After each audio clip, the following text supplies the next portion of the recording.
thanks very much for the opportunity to meet with these four fabulous women today. And it wasn't by design, but given that the global security workforce of 2024 was made up of 22% of women, it's great to have 100% here on stage today. So thanks for that. I'd like to thank all of you for taking time out of your busy schedules and for joining us to share your experiences, not necessarily about your current roles, but more about your experiences throughout your career. So thank you very much for that. Nicola, one of the things that you mentioned in your keynote there that resonated with me was about how scammers exploit vulnerabilities in humans. What do you see as the biggest gaps around human-centric security, and what do you think can be done to address it? I honestly think that kind of the amount of information that we're processing is the biggest problem that we're dealing with, because it's inevitable that something is going to slip through. But the biggest gap in security, I think, is people not understanding how the different ways that they can be vulnerable and be targeted. I think a lot of people feel that they're not vulnerable and can't be targeted, and that they wouldn't fall for something, and that makes them much more likely to overlook problems and red flags and things. Their cognitive biases get in the way. So I think helping people understand that and understand that everyone is vulnerable can be really positive. And I think encouraging that culture of accountability. So I work in an organization where our IT team gives out to us when someone falls for a scam. They send around these emails telling us how terrible we are. It's not very effective. It doesn't work. No one wants to go and tell them when something happened. So creating that culture where it's actually encouraged and there's a positive response when you do it, I think is something that doesn't happen a lot, and I know doesn't happen in a lot of organizations. So I think that's a big area to work on. Very good. Marcella, your organisation is a very human-focused, take a very human-focused approach. And back to, I suppose, maybe the example that Nicola has given there around accountability and how that's actually dealt with. What approach have you guys taken within the bank? And I don't know if you've any maybe success stories that you could share with us around it. Certainly. I think one of the things that the team have done extremely well, and it very much works off the pieces that Nicola had shared with us earlier, is to bring a little fun into the cybersecurity training, if you like. So one of the things that they had developed was this kind of escape room concept. And at some of our big staff events, they had kind of staged up this idea of inviting people into a room for a reward, and you had to actually understand your IT security policies, etc., to be able to escape out of the room. And what was interesting for me was in my past, I've seen us try to send out, mandated training on cybersecurity, which was kind of an online CBT type thing, and it was kind of a forced mechanism. And what we have seen now is we have teams coming to us saying, remember that thing that you did last year? Can you do that for us? That we've an all hands coming up. So we've moved away from forcing people to do the cyber training to the teams coming to us saying, can you do that cool training thing that you did last year? So I think that's kind of making it so much more engaging and fun. I think that's one of the main lessons out of that for us. Yeah, no, and I saw firsthand in the bank the momentum and the excitement that was built up around it, and all the side conversations that happened on the back of it as well. So just even adding on to that experience itself. Nicola, you mentioned culture and accountability, and I suppose with the increase in the complexity of threats and in the landscape that's there today, are people more concerned, and do we more than ever need to create a culture where we really need to look out for our people? I don't know, Martina, maybe if you have some thoughts or views on that. I from my perspective, excuse me, when I started in the job I'm in now, in a new IT department, and I was on my own in it, so I very quickly said I'm going to prioritise awareness, and I'm going to actually try and work on building the type of cybersecurity culture that I think will be effective. Because the first thing that I said, the first time I stood up in front of people, I said, I'm never going to say you're the weakest link. You're vulnerable, but you're the last line of defense. So I'm going to try now in my job to give you the tools and the knowledge to try and make you a very strong line of defence. And we've only recently run a culture survey, and it was very, very positive overall. There was a lot of good feedback on particularly how people can see the messages that they get, and it's some training, it's some short talks and things like that, how it can help them in their personal lives as well. And that's something that we've really tried to emphasize over the last couple of years in particular, because everything we do, whether it's in work or whether it's home, there's so much done online. But there is no doubt people are concerned because, for all sorts of reasons, information overload, workload, all that sort of thing. But the thing that I kind of took most heart out of from the culture survey was there was a lot of feedback on the team being open and approachable. And one comment I loved, it says it's mostly taken the fear out of it, which I thought was good. That's kind of what we're working towards. What have you seen, Louise, working in your organisation or in your experience? In my experience, I've done the same, doing a survey as well, and then kind of we've called it like culture identification. So get your kind of baseline of where you're starting off to see what you're dealing with. And I think surveys, focus groups, this kind of research to actually gather a feedback loop as well as baselining, gathering data. And of course, it's essential to use tooling data as well, because that's where you're identifying the actual behaviours of what people are doing. Because I think we have a thing called the privacy paradox, where people think they say they do things and when they act differently online. So it's very common with the way people, oh yes, I value my personal data, but then I accept cookies. So there's kind of this mismatch of what they think they're doing and what they are doing. And then working off your data, so using a data-driven approach for your kind of awareness behavior change programs, and kind of doing them differently. Like, no one really likes doing an e-learning thing. Make it like, for example, you were talking about what you did in your organization. We made a cybersecurity speed dating. We made like 2 different characters. You picked who you wanted to go on a date with, and then you visited their social media profiles. You did some detective work to see what personal information you could find in their Instagram, what public information and professional information on their LinkedIn, and people are going, oh, I have my LinkedIn profile open and my home address and phone number is on that, because that's what we were showing on them. So it's getting people thinking outside the box, critical thinking, problem solving, and making, like you were saying, like a lot of online things are like abstract risks, but if you get them to work through problems, they become real risks of something that could happen to them. And like you said, make it personal about them. If it's their Instagram, their LinkedIn, they're like, oh, that's my stuff.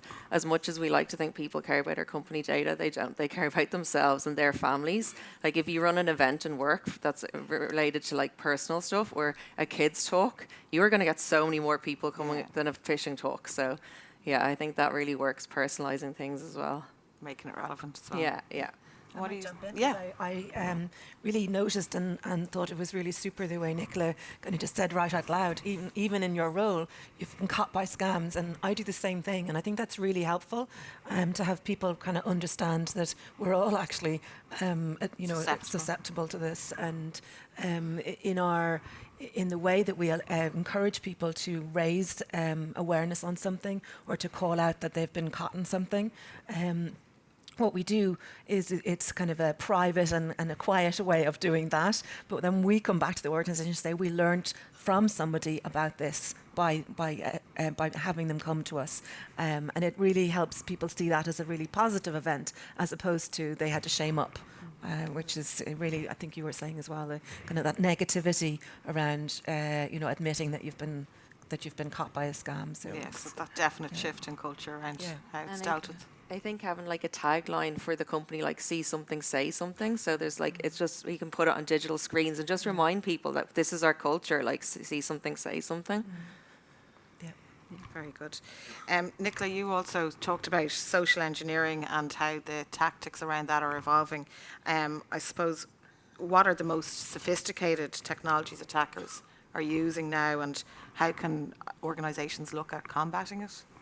I think AI is the most problematic one. I think AI deepfakes like there's huge problems with personalization because it can be done faster now, and so spear phishing campaigns can be a lot more sophisticated and take less time.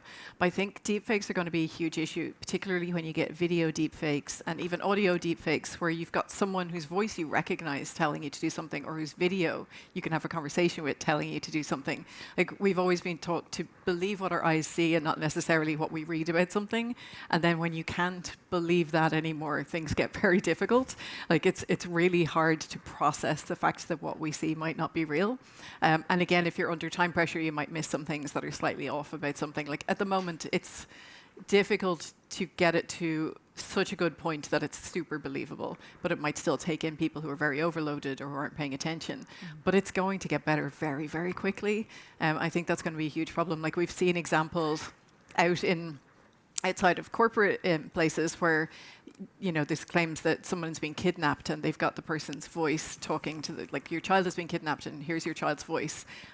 Your child might be upstairs, but when you panic, you don't think to go look upstairs. You just think, oh my God, my child's been kidnapped. And panic immediately overrides any kind of rational thinking at all. And you will do anything at that point. And so I think we'll see a lot more stuff like that. And I think that's a whole different psychology of how to approach dealing with that. But essentially, it comes down to the same thing about stopping and thinking for a moment before you do anything, asking the question about, why am I being asked to do this? What is the purpose of this? Can I ask someone about this before I make any decisions, particularly big decisions? Anything you'd like to add there? Yeah, and I think that little point you made about mindfulness, there's so many different cognitive biases that the social engineers can target. There's ones that we're kind of all familiar with, you know, decision fatigue or information overload and crowd mentality and all that.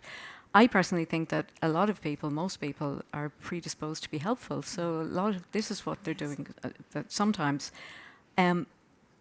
A part of our responses as well to that survey talked about that people liked having, you know, short little updates, what's now known as storytelling. It used to be known as, I'll give an example here. But we had, and this was very timely this week, our compliance department decided to take a different tack in how they would do some annual focus on compliance. And so they got a podcaster, I can't remember his name, but it was the Dark Money Files was what he was talking about. And it really brought home to people the kind of, this is what happens if, you know, we overlook the bad beneficiaries or whatever. But he said, the two words I use most often are, that's odd. And I think, I thought, gosh, actually, you know, that's probably what I've been trying to do for a long time. It's to make people just say, that's odd, you know, and I will stop and think. Yeah. Any sophisticated types of attacks, Marcel, that you've seen over time, or what's maybe one that stands out for you? Well, one of the ones we've been using a little bit with more senior people in the bank is there was a story from the Hong Kong police of a deep fake attack, and in this environment there was a CFO who was on a series of WebEx or Zoom type meetings with a set of people that were all deepfakes. Hour-long meetings, and at the end of it he transferred a significant amount of money out, so the money was lost. And it was just really interesting for our senior team to understand that they are also part of the attack vector. And maybe sometimes it can be easy for the senior teams to feel that this is for the masses, and not so much for them. And actually, more and more increasingly, they are a very strong vector and very strong target. Yeah, so that was a really interesting story. Yeah, and also the senior team, I suppose, are important for the culture and the top down as well. And sometimes in work we've done, like looking at using ChatGPT and things to find out stuff about our leaders, about their kids and stuff, and going back to them and saying, hey, by the way, we found this out about you online. And they're like, huh, how do you know what, like, football team my kids in? And we're like, yeah, this is what's out there.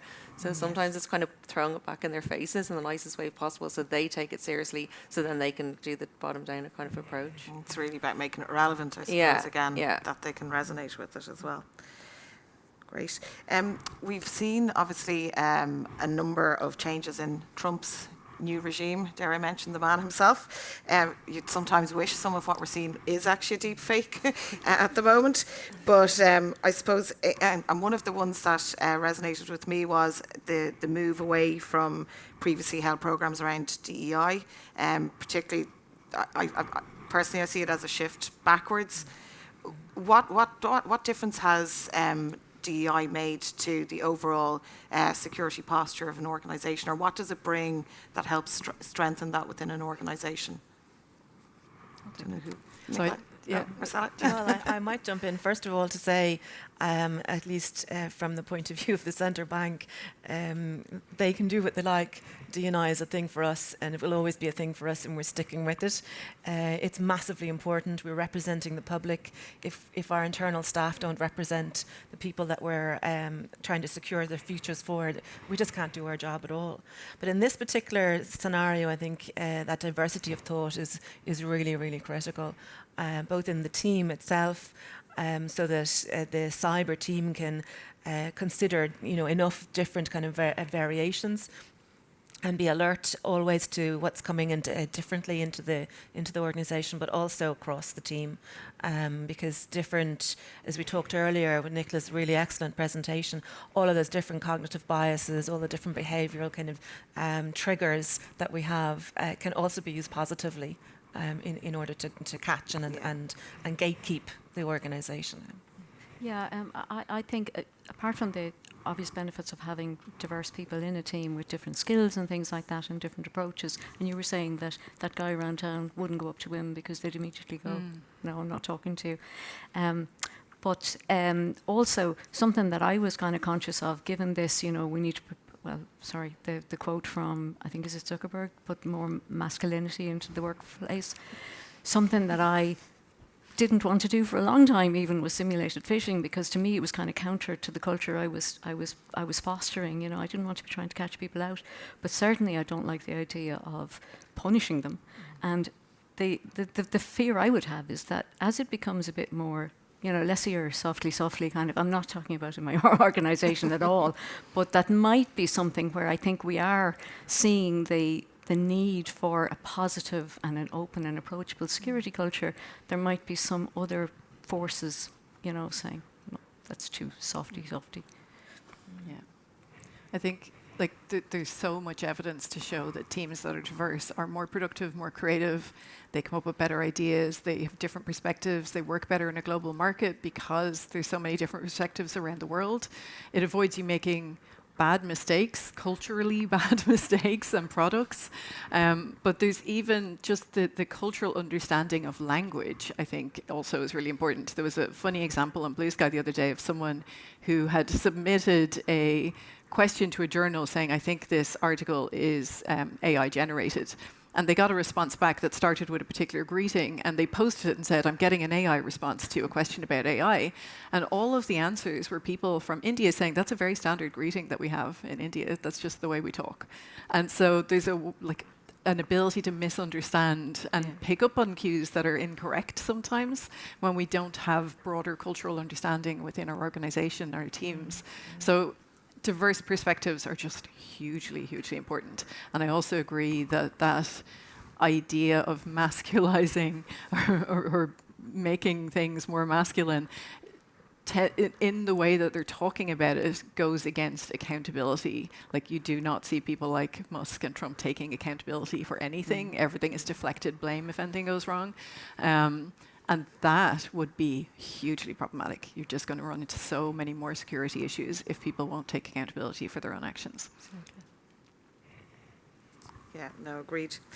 I suppose then, looking ahead, what can organisations do to ensure they're keeping up with the pace and that they're evolving as quickly as security and the attackers and scammers are evolving too? I might jump in. I think that obviously there's a ton of opportunities for us to use technology. And I think that's, as we get more and more data that we have to kind of interpret and respond to, we need better and better information systems to, I suppose, see the wood for the trees and all of that, and to allow the teams to be really effective. So that's a must. And it's an arms race in many ways, right? Because the scammers and the bad threaters and etc. They have nothing to do all day but dream up their next attack. So we just have to stay alert, and I think the best way of doing that is to continuously invest in the best techs. So this kind of conference and seeing all the partners here, I think that's what's really important.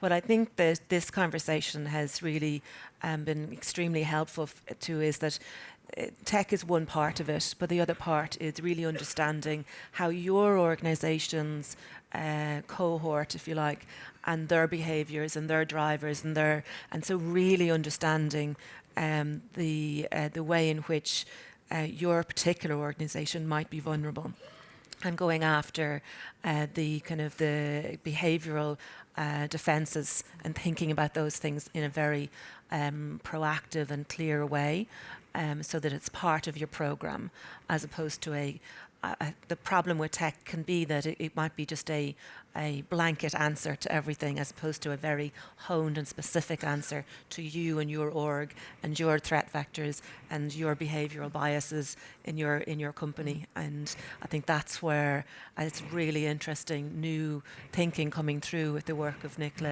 and other people in this area. So I think that's really interesting. useful. So tailoring the tech to exactly what you need is important, but also tailoring your training to your individual groups of people. So we were chatting earlier about how you've got, within an organization, not everyone has the same level of knowledge of tech. So the people who have very little knowledge of your systems and of technology and who aren't as comfortable with technology need different training to the people who are very comfortable. We tend to, within a lot of organizations, have one training that goes out to everybody. And like your IT team are just so frustrated by it because they know this stuff really well. They need a higher level of training, and other people within the organization need a higher level of training, and then some people need really basic stuff to start with, and sometimes it's just not tailored within organizations. So I think that's really important as well, and picking up on what individual groups' vulnerabilities might be. So like the new people to an organization who don't know the systems and the way things work, they have a particular vulnerability, but people who are overconfident have a particular vulnerability as well. So figuring out who those groups of people are and how you can target them is quite important too, I think. And I think that digital literacy for AI is going to be very important as well. So we have like developers putting code through AI every day, thinking they know it's safe and they know whatever. Then we have the marketing team uploading whatever into AI, and we have all these different, and again, it's going to be a tailored approach, but like AI is the next thing, or it is the thing. And if we're not, we're going to be behind on that like we are. We're still teaching people how to identify phishing emails. And if we're not getting people digitally literate with AI now, we're going to be far behind on that again. And we're going to be sitting up here having these conversations around AI in a few years. So I do think that's really important, of teaching people what is happening with AI, what's happening to their data, how to delete it, just kind of the simple basics. I think there's been an age-old problem for technology to translate what is a very complex world into something simple for the common masses within our organisation, right? So we had a good example of this recently. We were talking about data protection and various issues that we were seeing in the organisation, things we needed to do. And it was, we have a large cohort of people who have PhDs. So I mean, we can talk to the brightest of the bright within our organisation, but there's many others who aren't in that sphere also in our organisation. And someone in the room was kind of very helpfully kind of said, so what you mean by that is, if someone sent me a CV because they were trying to help someone get a job at the bank, and I dealt with that and that's fine, but now I should actually delete the email. That's what you mean by that, isn't it? And it was really great because it brought it down to the kind of the common thing, to explain to, you don't need to know all of this detail. All you need to do is the following things, right? Think before you click, or right, just use this simple messages that just allow people to be your defense system without having to be PhDs in cybersecurity, right? So you have to tailor. Yeah, that's a great idea. Actually, modelling what's the does good behaviour look like in this particular area? Yeah. It's doing just that, and rewarding the good behaviour, I think, as well. Okay, thank you very much to all of you for joining us today, and the guys will be around if anybody has any questions on the coffee break. I'm sure you'll be around to answer or share some of the details around some of the exciting exercises you've done within your own organisations. So thank you. Thank you. Thanks, Anna.